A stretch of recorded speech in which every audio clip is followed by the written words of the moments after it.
Great is the debt of gratitude which the brewing industry owes to the labors of scientific men.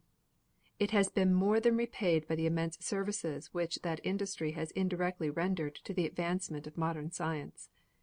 It may be said without exaggeration that in respect of the number of scientific investigations of the first order of importance to which it has given rise, the brewing industry stands easily preeminent among the industries of mankind, and that without the stimulus furnished by the desire to arrive at the meaning of some of the more important phenomena connected with the brewing of beer, both chemical and biological science would probably be the poorer today by some of their most valued intellectual achievements. In support of this statement it is only necessary to refer to the investigation of the chemical and other changes occurring during the growth of the barley corn, the elucidation of the mechanism of the hydrolysis of starch by diastases, the nature of enzyme action, and last, but not least, the numerous researches into the nature of fermentation, with all the wonderful chemical and biological facts which those researches have revealed. Whilst all this is indisputably true, it is unfortunately a fact that about no other industry do so much ignorance and misconception exist,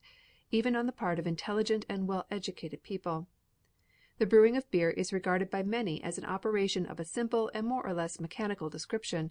which is not of sufficient importance to merit study or of sufficient interest to claim a share of their attention. It is in the hope of doing something, even though it be but little, to correct this widely spread impression that I have most willingly accepted the invitation to contribute this little work to the Cambridge Manuals of Science and Literature. To prevent any misunderstanding, I may say at once that it is not intended to serve as a text book for the student of brewing, and still less as a handbook for the practical brewer. In it I have only referred to methods of practical working when such reference was necessary for the purpose of affording a general view of the process, or appeared to render the application of certain principles more intelligible. I have in fact contained myself as far as possible to an explanation of the principles underlying the various parts of the brewing process, and have endeavored in describing these to employ language which should be intelligible to the well-educated layman, for whom this book is primarily intended. In dealing in so small a compass with a subject covering such vast areas in the dominions of both biology and chemistry,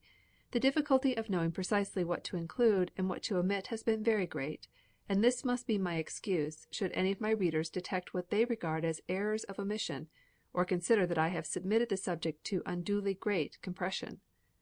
The illustrations of brewing plant have been very kindly provided for me by Messrs. William Bradford and Sons, to whom my thanks are due. I am also indebted to Professor Percy. Sample complete. Ready to continue?